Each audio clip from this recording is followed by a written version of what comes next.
This is Moulin Rouge, obviously a well-known Paris hotspot. Well, it's also a kebab shop in Newcastle. And so... what do you call a kebab shop? And so apparently the Moulin Rouge in Paris has made them take down their website because they say it's a breach of the trademark of the name. So there we are.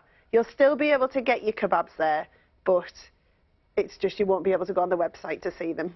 Yeah, what do you call it, Moulin Rouge? I used to regularly drive past a kebab shop in Bradford, which is called Abracababra, which made me laugh every single time I drive past it. That's so ridiculous. I've got lots of quite serious stories in the newspapers, but you know what? I'm going to talk about them later, because what I want to show you this morning is a bit of loveliness. Jordan Wiley, 2017 wheelchair doubles champion at Wimbledon. You might remember this little picture of her down here. I don't know if you can see it. This is her winning the trophy back then. She was, I think she was about 11 weeks pregnant at that point, and of course she hadn't told anybody. She knew, and this is her with her lovely baby, Jackson, and she's given a brilliant interview here in the Telegraph talking about how she was concerned that the problem that she's had, which was brittle bones, she might pass on to her child. The good news was she found out at around the same time that she won Wimbledon that she hadn't. Jackson's really fit and healthy, and she's talking about coming back to tennis, how Serena Williams is an inspiration, what it was like, you know, winning the title and knowing that she was pregnant, not being able to tell anybody. So that's just a gorgeous interview with her today. I've got two super quick ones. Just want to show you this first. Have a look at this picture. It's amazing picture. Do the one about not eating. I will do that in a minute. Look at this. Do. This is in the Express. This is Nicholas Aubert, who's a bird's eye view of one of the wonders of the world. That is him in a little, is that a paramotor to snap these incredible pictures. But try and guess the headline. Headline, anyone? Sphinx. No. No. Pyramids. Come on. Giza. Anyone? Egypt. No. Tomb with a view. Oh. Tomb with a view. Excellent. And this is the mince pie. So now what they're saying is, right, there's a new survey, a new study that has found the activity equivalent of some of the calories that we'll eat over Christmas. And what they're saying is, if you think about these things beforehand, you might not delve quite as deep. So, running, how many minutes do you think you need to run for to run off a single mince pie? 10 minutes. 20. 21 minutes required. And I had a six-pack last night, which means... Yeah. You what ate type of six mince pies? I love mince pie. Have you not heard about the mince pie obsession? I could go clean through a mince pie. Give me a pint of milk and I think I could never stop. Really? So I've got 2 hours after today. I'm going to have to do 2 hours on the treadmill to run those off. 6 mince pies. We shall reconvene later. Yeah, more mince pie news. Yes, thank you very much for that. Let's return now to our top story. With the Brexit vote cancelled yesterday, Charlie is gauging reaction outside of Westminster today. Naga's going to be there for us throughout the programme. But Charlie is in Derby this morning, the city that voted to leave the EU back in 2016. Good morning to you, Charlie. What have you got for us? Morning, Dan. Always good to get out of the Westminster bubble. That's what we're doing today. Derby Market Hall is the venue. You see a lot of scaffolding up here, actually. They're doing a lot of renovation work. We're going to meet a few people down here this morning. Of course, this area voted to leave by quite a large margin. We're going to talk to a few people. Chris is from local BBC. We're going to talk to him in the morning, and introduce you to one or two people here. So, Gavin is the stall holder behind me there, Gavin Murray, and Alan Graves, the local businessman. Welcome, gentlemen. Very good to see you here this morning. So, did you watch last night, and what did you make of the pause in proceedings? I think Mrs May can see the end is near, and she looks like she's crumbling in front of the nation, to be honest. Do you think she is now playing for time? I mean, right now, she's meeting her EU counterparts. Feels a long way from here. What do you make of that? Yeah, I think she's trying to get as many of the Tory MPs on side as possible, and I can't see any more moving over, to be honest. Gavin, you do ice cream here, don't you? I do, yeah. Is there an analogy for Brexit with your ice cream flavours? It's all getting a bit nutty. I did watch things last night. I love the analogy of the two unicorns. My unicorn's better than yours.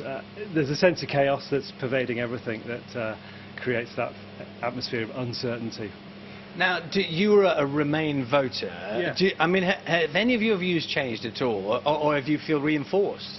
I guess at first I had to adapt, had to go with the democratic opinion that we're leaving, and you tune into that. But yeah, deep inside, I think I would still prefer to remain, and thought that was always off the cards, that we'd gone. But it keeps getting more difficult. And what about you, Alan? Because you voted to leave. I did, yeah. And has anything changed your mind? Because some people are saying, indeed some of your local MPs here are saying, you know things now that you didn't know before. Does that resonate at all for you? A little bit, but I think the main thing we know is that the Tory party particularly are not prepared to enable the will of the people, and it's very undemocratic. I think people have had enough and they just want to come out now. OK. Thank you very much, All right, gentlemen. thank Come you. this way. We're going to walk you through past, actually, you can see just to my right there, the grotto. Santa is there, the Christmas tree is there. Follow me through. 1866 was when the market first opened. Some of the families who've got stalls here are still here. Extraordinary. Morning to you. Brought the red sofa as well. We've got Claire Merry, who's a landlady, who is a Leave voter, and Adam Toms, who's a student, is a Remain voter. Very good morning to you. Claire, first of all, it's the big question of the day, really, whether or not people's opinions are changing because of what's unfolding in the Commons. What do you make of what's happened? You mean that they've delayed the vote? Yes. Well, I think that Mrs May is dilly-dallying about the place, but it doesn't really matter because we don't want a deal in any case. You're happy with a no deal, are you? Yes, I am. Why would that be a good thing? I mean, we're here in the marketplace. A lot of people are very worried about the economy. I think it's our opportunity to be free. We need to be free, and this is about democracy, that we need to be free to make our own laws and our own decisions in a pragmatic way and not be dictated to by EU bureaucrats. OK, Adam, you're a student and you're a Remain voter. I am, yes. What do you make of what's going on? Well, I think that Theresa May is sort of biding time and finding the support for her deal. And I think that she is struggling with that, and I think she wants her deal through at any cost. And I think she's ignoring the opposition from most of the MPs in the House, and I think she's going out to the public and trying to persuade them that this deal is a good thing, which it's not. I think by 2030 we're going to lose about 3.9% of GDP per annum, and I think we're going to lose about 100 billion a year by that point as well. OK, we're going to catch up just over here. Chris has come over, finished his cup of tea. Chris, locally, this is an interesting area, isn't it? Because you've got MPs largely who wanted to remain, but a strong vote to leave. That's right, and the majority of MPs are Conservative, but people who at the moment are not backing Theresa May's deal and want her to go back and get change, but aren't convinced that she'll get enough. The people, I think, like much of the country, want to get on with it, want an answer to everything that's going to happen next and an end to the delay, but it's really not clear what's going to happen next. And politically, the local parties perhaps just as split as the public are as to what the next step should be. Yeah, and those MPs, looks like now they'll be coming home for Christmas, won't they, with nothing sorted out? No, and with this still on their minds, and obviously some opportunities over Christmas for the public to be having their say with their MP about what path they should be taking if the vote that should have happened tonight, presumably now happening in the new year, the public will have a chance to maybe press their MP on exactly what they should do. OK, Chris, thank you very much for your time this morning. We're here throughout the morning this morning. It will be getting busier later on. A few stall holders opening up right now. You can see Father Christmas behind me there. Right now it's time for the news, travel and the weather where you are.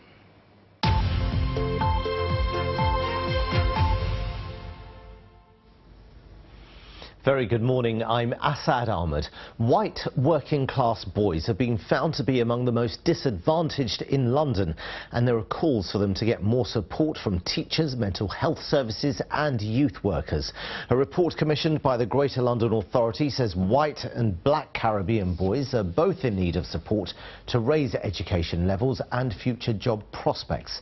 The report found white pupils eligible for free school meals to be the lowest attaining of the main ethnic groups. The family of a former soldier from Crawley who took his own life has won a six-figure payout from NHS bosses who admitted a catalogue of failings in his care. Aidan Knight, who served in Iraq with the Elite 2 Para, had been struggling mentally and was desperately looking for professional help when he died. The 29-year-old had told his mother he'd seen too much death. A coroner found the NHS Trust should have done more for Mr Knight. It's apologised to the family. London's most famous bongs is being replaced by those from Rochdale in Greater Manchester.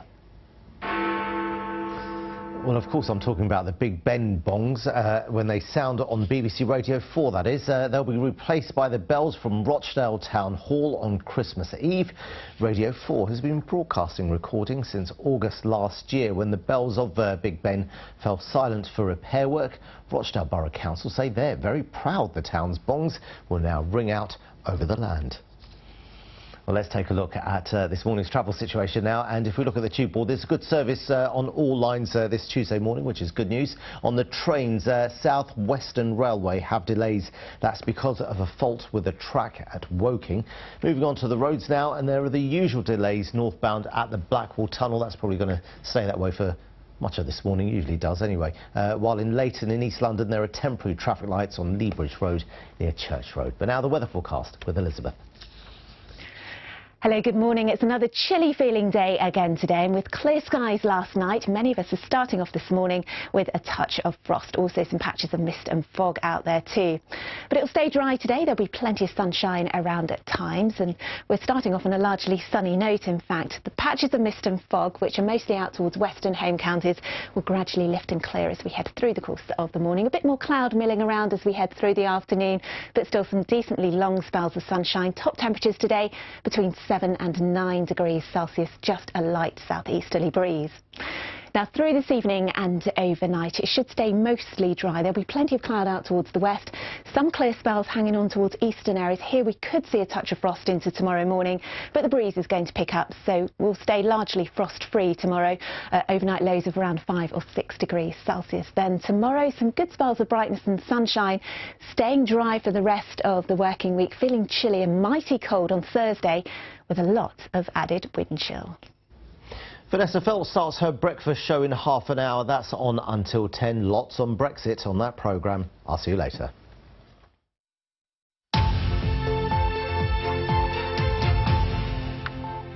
Hello, good morning. Watching Breakfast with Naga Munchetty, who's in Westminster for us this morning, and with Dan Walker here in the studio. Let's bring you up to date with some of the main stories.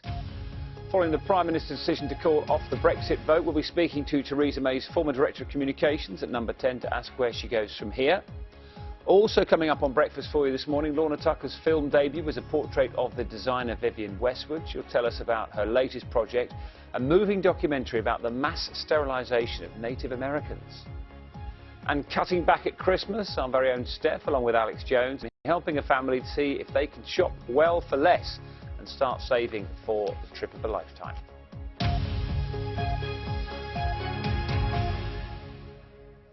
But here's a summary of today's main stories from BBC News. And Theresa May has begun a whistle-stop tour of the EU in a bid to rescue her Brexit deal. This follows another dramatic day in Westminster as the Prime Minister announced she was delaying the vote on the plan. Senior Conservatives have warned Mrs May she needs to secure changes to the withdrawal agreement to have any chance of winning over sceptical MPs, including the DUP.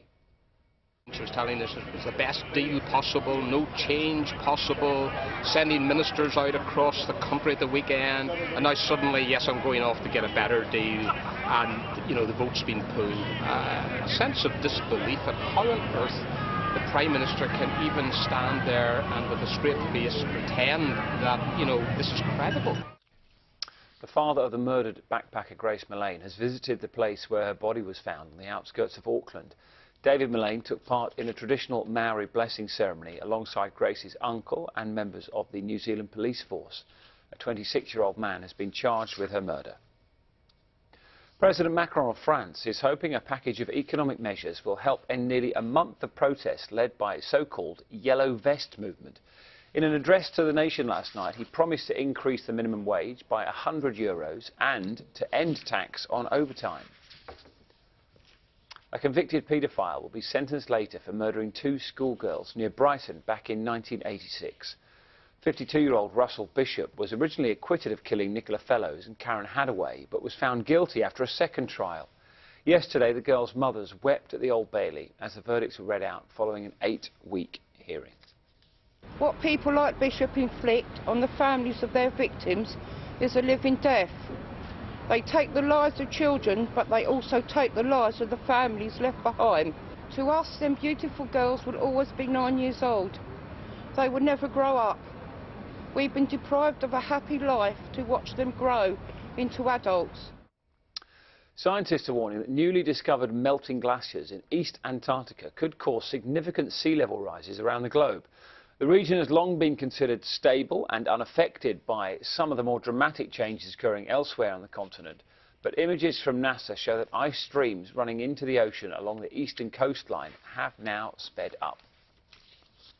Those are some of the main stories. So we're live in Westminster with NAGA this morning. A raft of MPs to speak to. Charlie is in Derby, and Steph is going to be here as well, looking at what Brexit, the latest developments, might mean for businesses in the UK as well.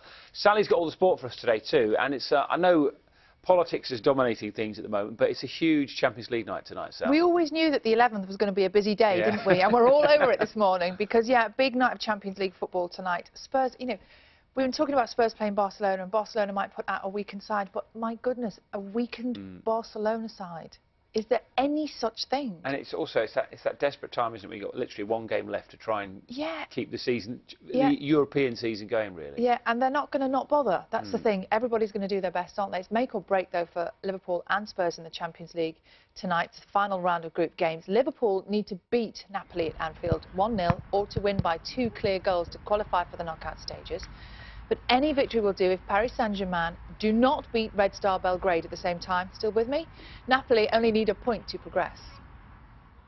We have to create a special atmosphere with the way we play, and we have to use that atmosphere as well. And yeah, as I said already before, I'm really looking forward to it. It's a big opportunity for us, and yeah, we will try everything to put it right.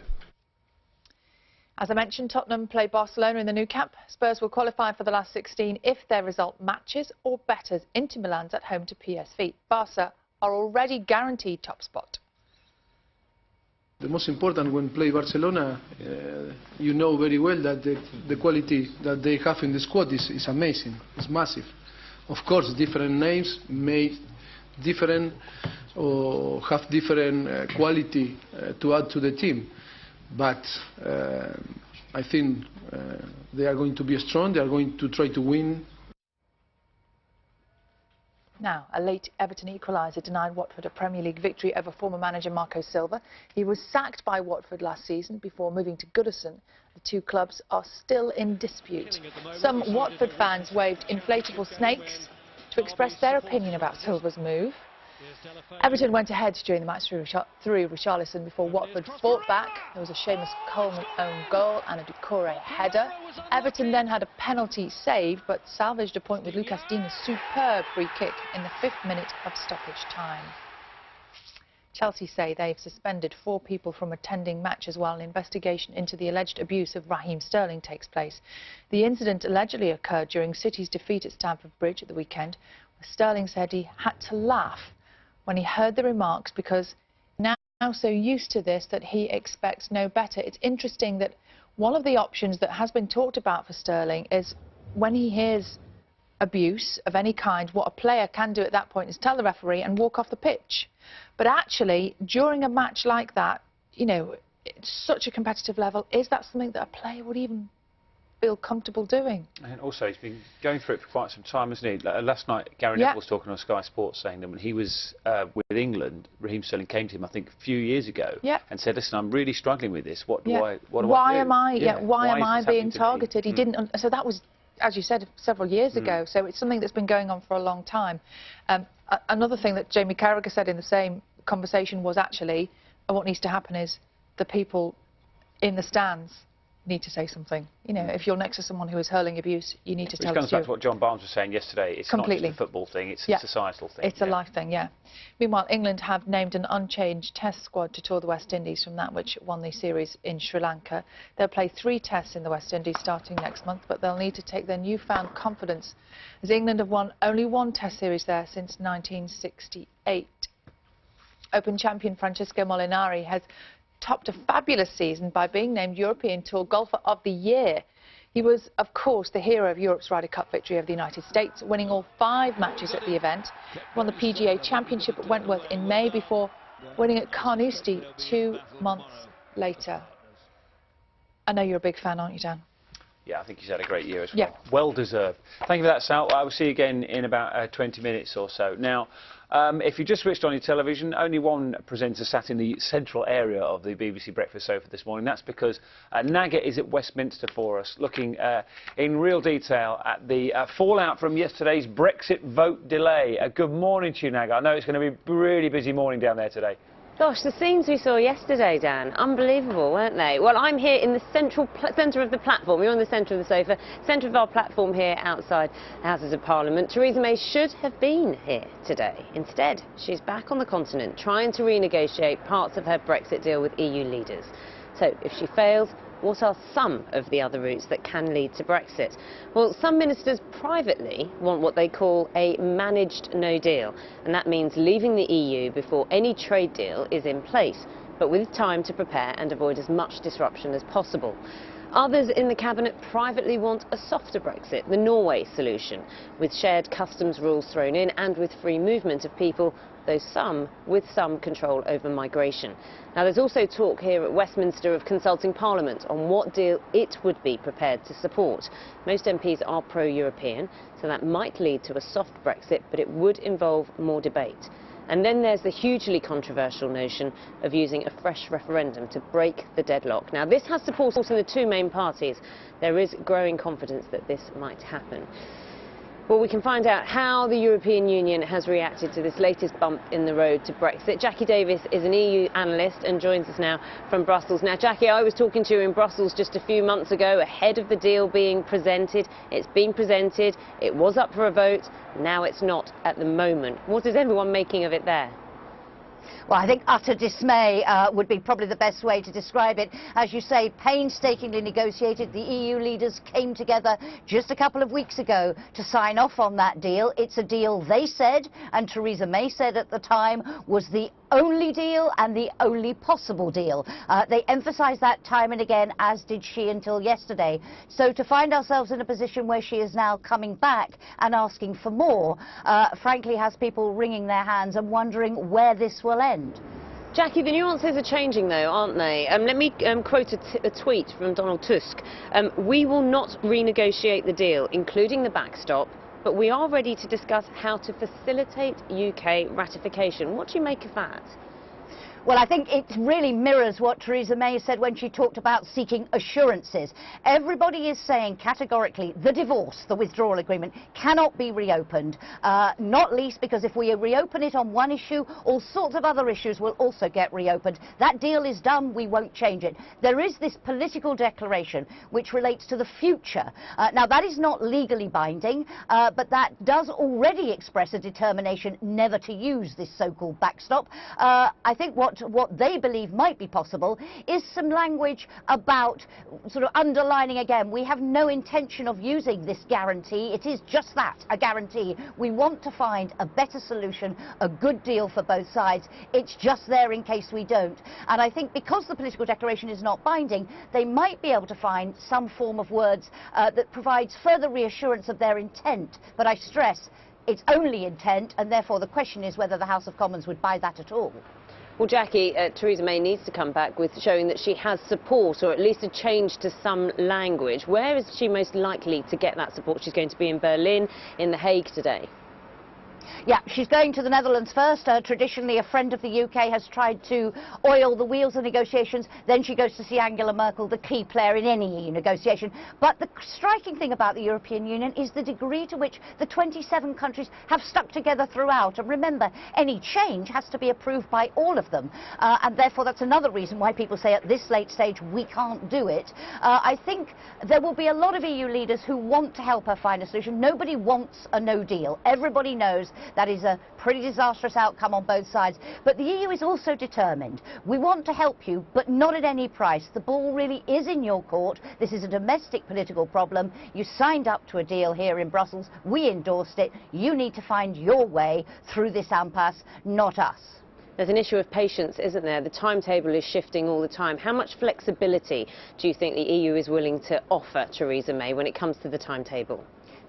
In terms of the timetable, it remains to be seen. If there is a request to extend what is called the Article 50 process, so this long negotiation beyond the March 29th deadline, I think if the EU thought there was a real possibility of either a change of mind or this actually delivering a result which meant we had an agreement that could work, they would do it. But they're not going to do it simply in order for the UK to continually kick the can down the road. They would want to be absolutely convinced that extending the deadline could make a real difference and could deliver a deal. And at the moment, I think most people here saying we have no idea where British politics is going. They're watching it as closely as everyone in the UK is.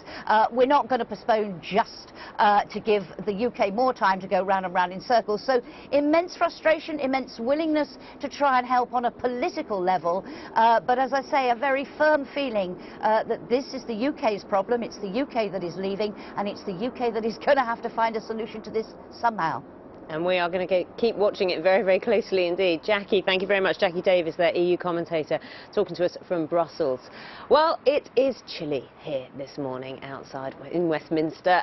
1 degree, I think, someone saw on the car thermometer as they were driving in. Let's find out what the weather holds for everyone else. Carol, I have 5 layers, double hand warmers and toe warmers. I think I'm prepared. That is good. Good for you, Naga. There's nothing worse than being cold when you're standing outside. And Naga is, of course, quite right. Good morning. It's a chilly start for many of us. There's a touch of frost around as well, particularly across parts of Scotland, around the Midlands, central southern England. And today is going to be a fairly cloudy day, with the cloud thick enough to be producing some drizzle as it currently is. Now, we've got a weak weather front which is pushed from the west towards the east through the course of the night. That's producing, again, just some drizzle here and there. But high pressure is firmly in charge of our weather, so effectively it's keeping other weather fronts now out towards the west. So this morning there is some brightness where we've got the breaks in the cloud across northern Scotland, parts of eastern England, down towards the Midlands, East Wales, for example. So that's where the temperatures are at their lowest. It's also where we've got some patchy mist and fog that should lift fairly readily. And then, although there will be some sunshine around, there is going to be quite a bit of cloud too. And the cloud, as I mentioned, thick enough for some drizzle here and there. Temperature-wise, we're looking at about 6 to maybe 10, 11 or 12 out towards the west. And although the fog will lift, if you're going to be in the hills today, there will be quite a bit of hill fog around. Now, through the course of this evening and overnight, you can see how some of the cloud melts away. We hang on to quite a bit of it. Where the cloud melts away once again, particularly in eastern rural areas, we could well see some pockets of frost, maybe even some patchy fog. Whereas our second weather front that we saw a minute ago, coming in from the west, is being blocked by the high pressure. Now, at times, as it tries to collide with it, you'll find that there'll be some heavy bursts in the west of rain, but most of us, that won't be the case. Then as we start the day tomorrow, well, for some, frosty start. Where we've got the frost, there'll be some clear skies, which means sunshine from the word go. And there will be a bit more sunshine for some of us tomorrow compared to what we're looking at today. Here's our weak weather front, still producing some splashes of rain out towards the west. Here temperatures will be higher, but nothing to write home about. We're looking at 6s, 7s and 8s as we push out to eastern areas. By Thursday, well, a bit of a change because there'll be more of a noticeable wind, quite a brisk wind as well, coming off a cold continent. So there will be significant wind chill, despite the fact we're looking at some sunshine, a bit more cloud and a little bit of dampness at times, again in some western areas, not all. Now, these are the temperatures that your thermometer, like Naga's rather, will read 4, 5, 6s and 7s. But add on the wind chill and it will feel against your skin closer to freezing, so that's a day for wrapping up warmly. Friday starts off on a frosty note, but a bit more sunshine around. Along the east coast, though, we could see some showers, some of which will be wintry across northeast England and also eastern Scotland. And just a heads up that as we head into the weekend, some of us may well see some snow, Dan, but I'll have more of that in a wee while. Oh, the S word already, Carol. Thank you very much for that. We'll see you throughout the morning. It's BBC Breakfast, 6:48 if you just tuned in. Naga is at Westminster for us this morning, dealing with all the Brexit fallout. And Steph is with us in the studio as well, looking at, I suppose, the business and the market side of this, Steph, because for quite some time now, uncertainty has been causing all sorts of issues, isn't it? Yeah, it has, and we've been talking about uncertainty for about 2 years, haven't we? And businesses are used to dealing with uncertainty, but not to this level. And every time we think we're about to get more information, we don't. And then that panics things like the markets. So if you take, for example, the currency markets, the pound fell yesterday off the back of the news that the vote was being delayed, and it fell to £1 would get you $1.25 at the minute. And if you compare that to the euro, it's down to €1.10. So it caused the markets to fall, and they fell to, you know, quite a significant level. The dollar in particular, that's the lowest it's been against the dollar since 2017, since June 2017. So not as bad as it has been in the past, but still, this is all reaction that we see straight away. And Justin Urquhart-Stewart, who's a markets analyst, gave us a bit of information on why this happens. The markets reacted for one word: confidence. A lack of confidence, so they can't see what's happening next. The political leadership are confused as to what's going on, therefore businesses are holding back investment, consumers are spending less, and that's why you're going to see this level of nerves. And not just the market, Steph, loads of businesses have been reacting as well to what we saw. As soon as it was announced that there was going to be the delay, loads of businesses were putting out statements. So rather than read you them all, we analysed them and created essentially a word cloud to look at what the big words were that were jumping out. And it was all about uncertainty, no deal, and what that means. Words like relationship all jumping out there. And then just some specifics on it. You know, the British Chambers of Commerce, one of the big organisations representing British businesses, said firms are looking on with utter dismay at the ongoing saga in Westminster. The CBI, again, another big industry representative where the Prime Minister spoke earlier this year, unless a deal is agreed quickly, the country risks sliding into a national crisis.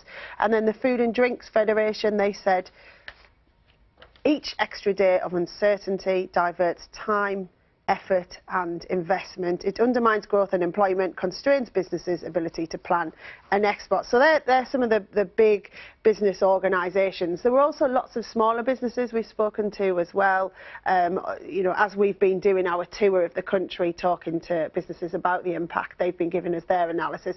And some of them are less worried than what we've heard from the big trade organisations. So, for example, Zoe, who runs a family printing business in Cornwall, she said for her it's already too late to give certainty, and actually she's already at the point of spending money to prepare for a no deal.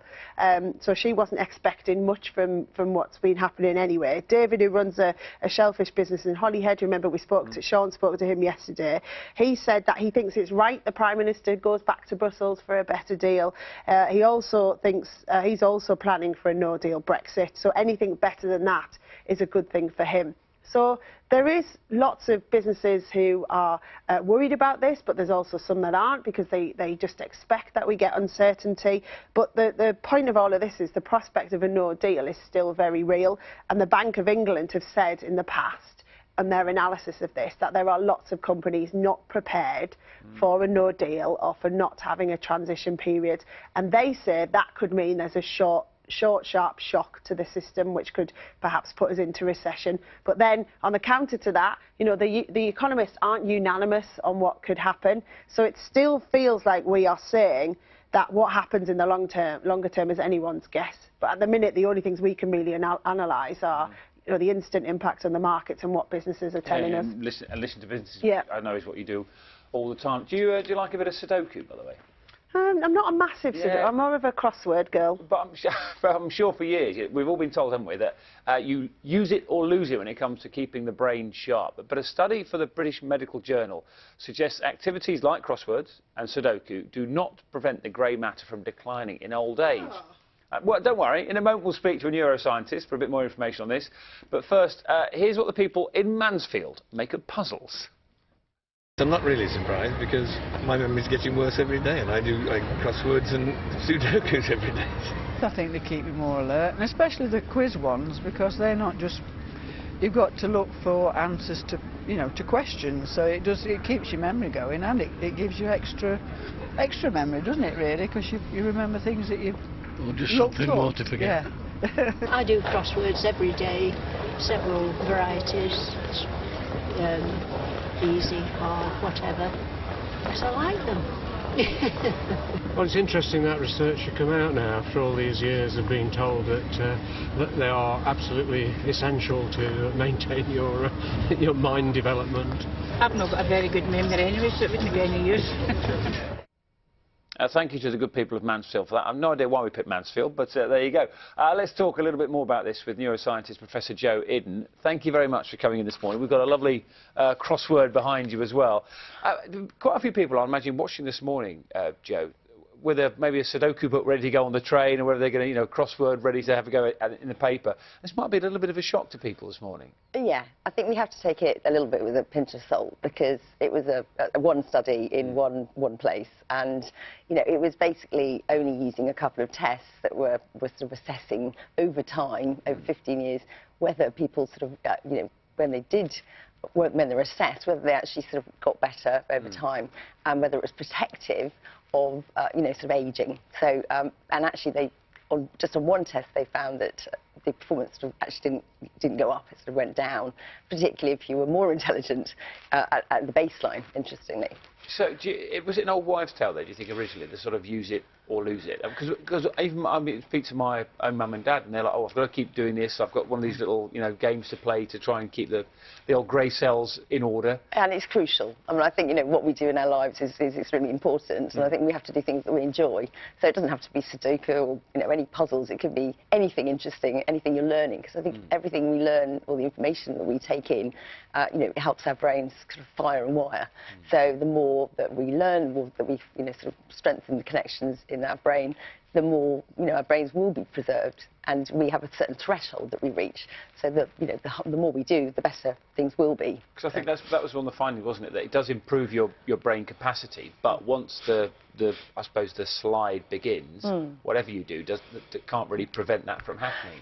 Well, it's very hard to interpret this sort of data, because it is, as I say, it's a small sample in one place, and I think that we must be very careful, because the key factor really is not just the information that we actually take in, it's about how we interpret our environment. Okay. Because actually our perceptions of the environment and the interpretation, it's all about our thoughts. So if we're thinking in a positive way, we're going to actually sort of send signals to the sort of the cellular level, and the more positive they are, the better direction they'll go. So if we think or we're very anxious about having something wrong with us, we're more likely to get something wrong with us. And everyone who took part in this survey was born in 1936. It's really interesting to do it in a few years' time, to see the effect, I suppose, of technology and computers and iPads and phones on where that then takes us, sort of 50. Certainly, because that was obviously 1936 of the war babies, right? So it's a very different time, and very different nutrition, very different opportunities. And some people might think that computer games and that sort of thing aren't good for you, but very fast-paced. They're evolving. So in fact, they may be very good for us. That's quite a positive way of looking at it. I think maybe people are becoming more clever over time. Keep enjoying your crosswords and your Sudoku, isn't it? Massively, absolutely. Okay, very important. Whatever else keeps the cognitive wheels churning around. Absolutely key points, yes, to keep those brains working. Thank you very much, Professor. Lovely to talk to you. It's 6:56. We'll be back to Westminster with Naga very shortly for you. Loads more to pack in between now and 9:15 on BBC Breakfast as well. But let's get the news, travel and the weather. Wherever you're watching, we'll have the national headlines for you in just a few minutes' time.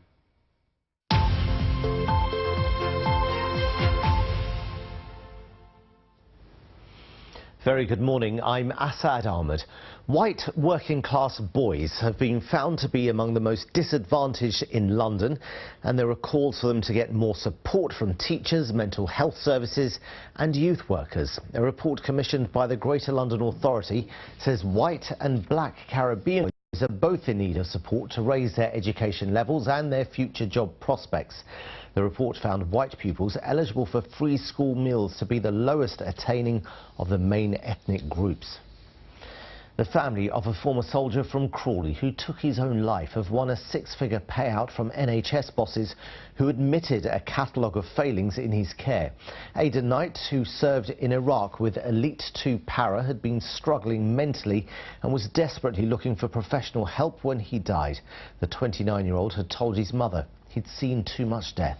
A coroner found the NHS Trust should have done more for Mr Knight, and it's apologised to the family. London's most famous bongs are being replaced by those from Rochdale in Greater Manchester.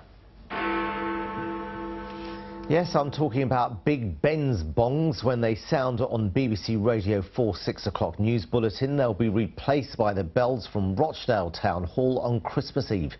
Well, Radio 4 has been broadcasting recordings since August last year when the bells of Big Ben fell silent for repair work. Rochdale Borough Council say they're